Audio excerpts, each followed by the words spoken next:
Bienvenidos a nuestra inmersión de hoy. Nos adentramos en un misterio que ha perturbado a investigadores. Bienvenidos a nuestra inmersión de hoy. Nos adentramos en un misterio que ha perturbado a investigadores y apasionados del crimen durante décadas. Los asesinatos de Kerry. Exacto, un caso que nos lleva a un pequeño pueblo tranquilo en las montañas de Sierra Nevada, California. ¿Kerry? Kerry. Un lugar que parece sacado de una postal donde uno pensaría que jamás ocurriría una tragedia, pero la noche del 11 de abril de 1981, esa tranquilidad se hizo añicos. Una noche que prometía ser como cualquier otra, pero que se transformó en una pesadilla para la familia Sharp. La familia Sharp, Sue Sharp y sus hijos, John, Tina y Sheila, buscaban un nuevo comienzo en una cabaña alquilada. Con ellos estaba también Dana Wingate, un amigo de John Cohen. ¿Qué sabemos de las horas previas a la tragedia? Los detalles de esa noche son casi inquietantes por su normalidad. Sheila, la hija mayor, decide pasar la noche en casa de unos vecinos. Los Tibblesway se quedan en la cabaña con los más pequeños, incluyendo a Tina, que vuelve después de ver la televisión con los vecinos. Ajá. Una noche aparentemente tranquila. Sí. Una noche tranquila que contrasta con la brutalidad de lo que estaba a punto de suceder. Y lo más escalofriante es que a pesar de la violencia de los crímenes, ningún vecino reportó haber escuchado nada extraño durante la noche. Solo una pareja mencionó haber oído gritos apagados sobre el 1:30 de la madrugada, pero sin poder precisar su origen. ¿Cómo es posible que un crimen tan atroz pasara desapercibido? Ese silencio, esa falta de testigos presenciales es una de las piezas más desconcertantes del puzzle. Nos hace preguntarnos si el atacante conocía bien la zona, los horarios de las víctimas, quizás hasta la distribución de la cabaña, un acto premeditado, ejecutado con una precisión escalofriante. Al día siguiente, Sheila regresa a la cabaña sin imaginar la escena que le aguardaba. El hallazgo de los cuerpos de su madre y hermano y Dan atados con cinta adhesiva y cables eléctricos la marcaría para siempre. Imaginad el horror de encontrarse con esa imagen, 3 vidas truncadas de la forma más brutal. La violencia del ataque es innegable. Sue con la garganta cortada y heridas de arma blanca en el pecho. John también con la garganta cortada, Dan estrangulado y con múltiples golpes en la cabeza. Los 3 presentaban traumatismos craneales probablemente causados por un martillo. Un detalle que llama la atención es que a pesar de la brutalidad de la escena no hay señales de entrada forzada. ¿Qué nos indica esto? Apunta a una terrible posibilidad que las víctimas conocían a su atacante, que le abrieron la puerta confiadas. Esto nos introduce en un terreno pantanoso lleno de relaciones personales, posibles rencores o venganzas. Efectivamente, la escena del crimen era un rompecabezas macabro, 2 cuchillos ensangrentados y un martillo hallados junto a los cuerpos. Las marcas de sangre hablan de una lucha feroz, de un intento desesperado por sobrevivir. Cada objeto, cada marca, cada gota de sangre es una pieza de un puzzle que debemos intentar reconstruir. ¿Qué nos dice la lección de las armas? Un ataque impulsivo, un plan cuidadosamente trazado. Y a esta macabra escena se sumaba una pieza faltante. Tina, la hija menor, había desaparecido. La desaparición de Tina añade una capa de misterio aún más profunda. Fue secuestrada, asesinada en otro lugar. Sigue con vida. La incertidumbre debió ser insoportable para la familia. Cada día sin noticias, una tortura. La desaparición de Tina convertía este caso en algo aún más desgarrador. Mientras las autoridades investigaban la escena del crimen, la pregunta de qué le había sucedido a Tina se cernía sobre todos. Claro, la policía inició una investigación inmediata, pero se toparon con un muro de silencio, pocas pistas, ninguna clara, no había señales de entrada forzada, y la única huella dactilar encontrada no coincidía con nadie conocido.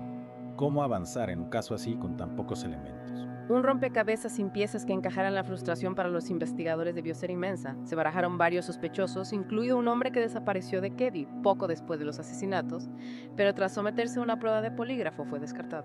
Hablando de pruebas de polígrafo, eran tan comunes en las investigaciones de la época.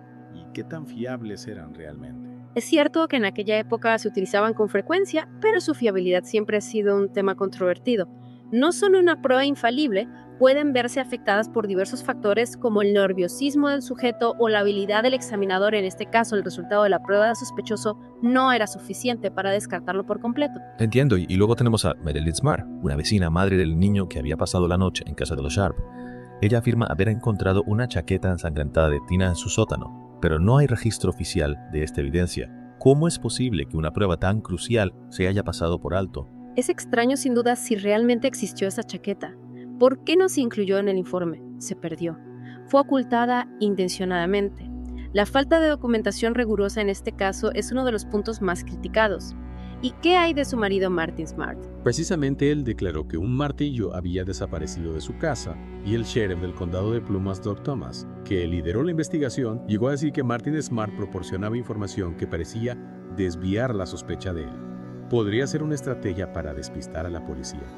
Es una posibilidad inquietante imaginar la frialdad de alguien capaz de manipular a los investigadores sembrando pistas falsas mientras se mantiene cerca de la investigación. Pero no podemos olvidar que Martin Smart pasó una prueba de polígrafo, aunque como ya hemos comentado, su fiabilidad no es absoluta. Claro, a lo largo de los años se han explorado diversas teorías. Una de ellas vinculaba el caso al tráfico de drogas. Se rumoreaba que Dana Wingate había robado LSD a traficantes locales. ¿Qué credibilidad tiene esta teoría? El mundo del narcotráfico está plagado de violencia, es cierto, pero en este caso la falta de pruebas concretas la convierte en una mera especulación. No se encontraron drogas en la cabaña, ni hay indicios de que las víctimas estuvieran involucradas en ese tipo de actividades. Es una línea de investigación que no condujo a ninguna parte. Y luego tenemos el testimonio de Justin Smart, el niño que sobrevivió a la masacre al pasar anoche en casa de los Seabolds. Inicialmente dijo haber soñado con los asesinatos, pero más tarde, bajo hipnosis, afirmó haber presenciado parte de los hechos. ¿Qué valor podemos darle a este testimonio? La hipnosis en casos criminales es un arma de doble filo. Su fiabilidad es muy cuestionable. Existe el riesgo de implantar falsos recuerdos, de que el sujeto bajo sugestión recuerde cosas que no ocurrieron. El testimonio de Justin obtenido bajo hipnosis debe ser tratado con extrema cautela. No podemos descartarlo, pero tampoco tomarlo como una verdad absoluta. Entiendo, y basándose en lo que Justin recordó bajo hipnosis, se elaboraron retratos robot de 2 hombres que supuestamente vienen a la cabaña con Sue la noche de los asesinatos. Se llegó a identificar a estos hombres. No que esos retratos robots se convirtieron en la cara del misterio, en un símbolo de la impotencia de la justicia. A pesar de la difusión de los retratos, nadie pudo identificar a esos hombres. Eran los asesinos. O eran simplemente 2 personas que se encontraban en el lugar equivocado en el momento equivocado. Durante 3 largos años, el destino de Tina Sharp permaneció en la más absoluta incertidumbre. La agonía de no saber qué había sido de ella, si estaba viva o muerta, debió ser insoportable para su familia. 3 años de silencio, de preguntas sin respuesta, 3 años de angustia, esperando una señal, una pista, cualquier cosa que arrojara luz sobre su paradero. Y entonces, en abril de 1984, un macabro hallazgo vino a romper ese silencio. Unos restos humanos, un cráneo y parte de una mandíbula fueron encontrados en Camp 18, a 83 kilómetros de Keddie. Un rayo de esperanza quizás, pero al mismo tiempo la confirmación de un final trágico. ¿Cómo se identificaron los restos como los de Denny y Tina?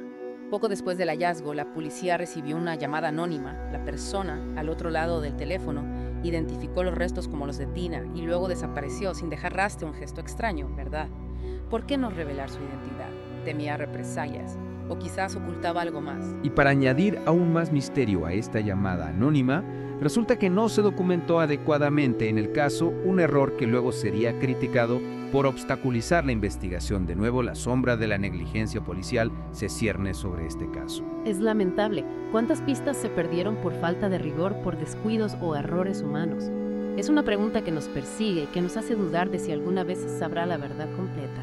Junto a los restos de Tina se encontraron algunos objetos, una manta, una chaqueta, unos vaqueros y cinta adhesiva, objetos que probablemente pertenecían a la niña, pero que no aportaron mucha información sobre la identidad del asesino o los motivos del crimen. La recuperación de los restos de Tina, aunque fue un paso importante, no acercó a las autoridades a la resolución del crimen. Y es aquí donde entramos en un periodo de especulaciones, de nuevas teorías y sospechas que apuntaban en diferentes direcciones, un laberinto de posibilidades donde la verdad parece esconderse entre las sombras. A pesar del paso del tiempo, el caso de Keddie no se cerró, y con los años surgieron nuevas pistas y posibles sospechosos. Uno de los giros más impactantes llegó en 2008. Con un documental sobre el caso en él, Marlene Smart, la vecina que había encontrado la chaqueta ensangrentada, apuntó el dedo acusador hacia su propio marido, Martin Smart, y un amigo de John Buvede. Una acusación que sacudió los cimientos del caso. ¿Por qué Marlene esperó tanto tiempo para revelar esta información? ¿Qué la motivó a romper el silencio después de tantos años? Marlene Smart relató en el documental que la noche de los asesinatos había dejado a Martin y Buvede en un bar. Al regresar a casa los encontró quemando algo en la estufa de leña. Además, añadió que Martin odiaba a Johnny Sharp con pasión. Podríamos estar ante el móvil del crimen. Celos, venganza. Si damos crédito al testimonio de Marilyn, la posibilidad de un crimen pasional cobra fuerza, un odio visceral que desemboca en un acto de violencia extrema. Pero recordemos que Martin Smart había pasado una prueba de polígrafo. Claro. Aunque, como ya hemos comentado, los polígrafos no son infalibles. Exacto. Y para añadir aún más leña al fuego, en 2016, se descubrió un martillo en un estanque cercano a Keddie. Un martillo que coincidía con la descripción del que había desaparecido de la casa de los Smart. Ajá. Podría ser el arma homicida. Un descubrimiento que reaviva las sospechas sobre Martin Smart Imaginad la escena, el arma del crimen oculta en un estanque esperando a ser descubierta. Es como si el pasado nos estuviera enviando un mensaje, una pista que nos acerca a la verdad. Lo inquietante es que, según un artículo publicado en The Sacramento Bee, poco después de los asesinatos, Martin Smart envió una carta a Maryland desde Reno, Nevada. En ella le decía: he pagado el precio de tu amor y ahora lo he comprado con la vida de 4 personas. Una frase escalofriante que sin duda alimenta las teorías sobre su culpabilidad. Sí. Un arranque de sinceridad. Una confesión velada. Las palabras de Martin nos sumergen en un abismo de oscuridad donde la culpa y el remordimiento se mezclan con la frialdad de un asesino. Desafortunadamente, tanto Martin Smart como John Bubedi ya habían fallecido cuando se descubrieron estas nuevas pistas, lo que nos deja con más preguntas que respuestas. ¿Fueron ellos los culpables? ¿O son solo piezas de un rompecabezas que nunca podremos completar? El caso de los asesinatos de Keddie sigue siendo un misterio sin resolver las pruebas, los testimonios, las teorías, todo apunta en diferentes direcciones, creando una red de posibilidades que nos atrapa y nos confunde. Quizás nunca sepamos con certeza qué ocurrió aquella noche en la cabaña. El caso de Keddie nos recuerda que a veces la justicia es esquiva y la verdad puede permanecer oculta durante décadas. Nos dejará con una sensación de inquietud de que hay secretos que nunca serán revelados, de que la oscuridad puede vencer a la